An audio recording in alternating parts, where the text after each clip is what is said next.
সাকিব আল হাসান অবসর নিলেন।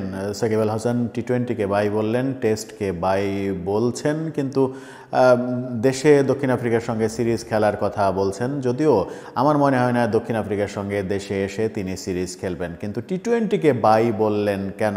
টি-20কে অবসর বললেন কানপুর টেস্টের আগে, হঠাৎ করে সংবাদ সম্মেলনে এসে তিনি টি-20 ক্রিকেটকে বাই বললেন গত বিশ্বকাপই তার শেষ টি-20 খেলা, অথচ টি-20 সিরিজ রয়েছে। এই দ্বিতীয় টেস্টের পরেই 6 তারিখ থেকে ভারতের সঙ্গে 3 ম্যাচের টি-20 সিরিজ হবে। টি-20 সিরিজের জন্য দল পর্যন্ত রেডি। সেই দল যখন রেডি, তখন একটা দল সফর করছে, ভারতে সফর করছে। সেই সফর করা অবস্থায় একজন খেলোয়াড় কোনো ম্যাচ না খেলে, হ্যাঁ হতে পারে যে সেই সিরিজটা খেলে বলতে পারে যে আমি এই টি-20 সিরিজ থেকে অবসর নিলাম, টি-20 ফরম্যাট থেকে অবসর নিলাম, আমি আর খেলবো না।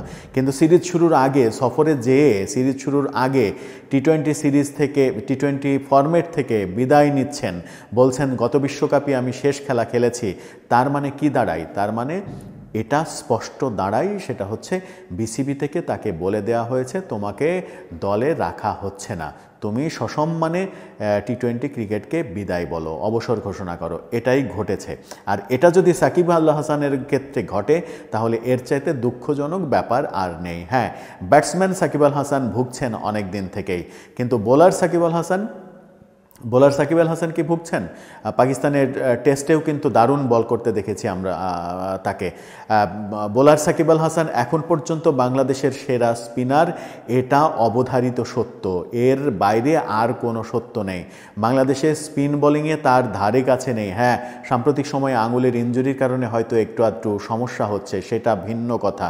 কিন্তু বোলার সাকিব আল হাসান কি দলে থাকার যোগ্য না? অলরাউন্ডার সাকিব আল হাসান, ব্যাটসম্যান সাকিব আল হাসান বাদ দিলাম, কিন্তু যখন আপনি সাকিব আল হাসান যখন খেলবে না, এই টি-20তেই যখন সাকিব আল হাসান খেলবে না, আপনি কাকে খেলাবেন? আপনি নিশ্চয়ই খেলাবেন তাইজুলকে। টেস্টে যদি সাকিব না খেলে আপনি কাকে খেলাবেন? তাইজুলকে খেলাবেন, কিংবা নাইম হাসানকে খেলাবেন, কিংবা রিশাদকে খেলাবেন। তারা কি সাকিবের চাইতে ভালো ব্যাটসম্যান? নাকি তাদের মূল সত্তাটা বোলার সত্তা দিয়েই তো তারা, বিশেষ করে তাইজুল, নাইম, এরা যখন রিপ্লেসমেন্ট হবে টেস্টে সাকিবের, সেই বোলার তিনি কি সাকিবের চাইতে ভালো বোলার, ভালো ব্যাটসম্যান? রিশাদের কথাও যদি ধরি, যে টি-20তে রিশাদ রিপ্লেস করবে সাকিবের, টি-20তে মেহেদী হাসান মিরাজ নেই, তাহলে রিশাদ এবং সাকিব দুজনেরই থাকার কথা।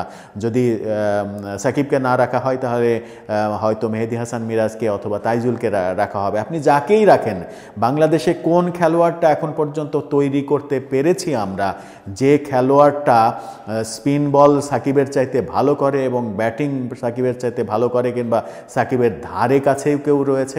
স্পিন বোলিংয়ে সাকিবের ধারে কাছে কেউ রয়েছে এখন পর্যন্ত বাংলাদেশের বোলিংয়ে? নেই। তাহলে বাংলাদেশের স্পিন বোলিংয়ে এখন পর্যন্ত সাকিব সেরা।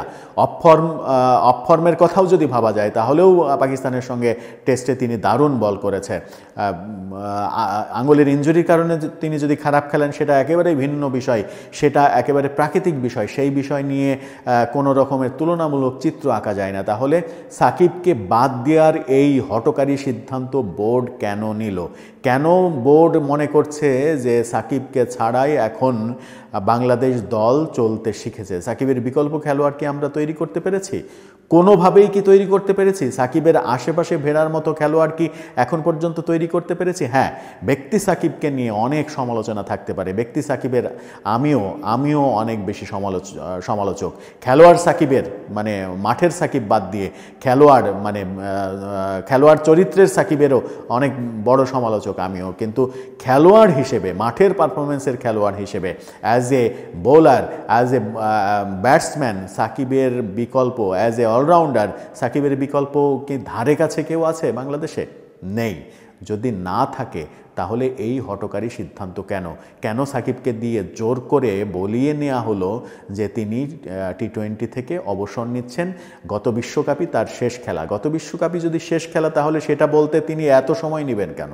তিনি তো গত বিশ্বকাপে সে সময়ই বলে দিতেন, কিংবা বিশ্বকাপ শেষ করে এসে দেশে এসেই তিনি বলে দিতে পারতেন যে এটাই আমার শেষ খেলা, আমি আর খেলবো না টি-20। বলেননি তো। তবে ভারতে টি-20 সিরিজ যখন খেলবে, সিরিজের মাত্র 6-7 দিন আগে তাকে সংবাদ সম্মেলন করে বলতে হলো টি-20 ফরম্যাট থেকে আমি বিদায় নিলাম, আমি আর খেলবো না, টেস্ট ফরম্যাট থেকে আমি বিদায় নিব, দেশের মাটিতে দক্ষিণ আফ্রিকার সঙ্গে মিরপুর টেস্ট খেলে বিদায় নেব, যদি খেলার সুযোগ পাওয়া যায় আমি অ্যাভেলেবল আছি, সব কিছু নির্ভর করছে পরিবেশ পরিস্থিতির কারণে। তার মানে কি রাজনীতিটাকে গুলিয়ে ফেলা হলো সাকিবের সঙ্গে? আমার মনে হয় যে কিছুটা সেটাই হয়েছে, এবং বোর্ডের সঙ্গে বর্তমানে তামিম ইকবালের ঘনিষ্ঠতা বেড়েছে। ফারুক আহমেদ বোর্ড প্রেসিডেন্ট হয়েছেন। ফারুক আহমেদ, তামিম ইকবাল, আকরাম খান, শাহরিয়ার নাফিজ, নাফিজ ইকবাল, এই পুরো সার্কেলটা হচ্ছে আত্মীয় স্বজনের সার্কেল। এই আত্মীয় স্বজনের সার্কেল কি সাকিবের বিরুদ্ধে অবস্থান নিল?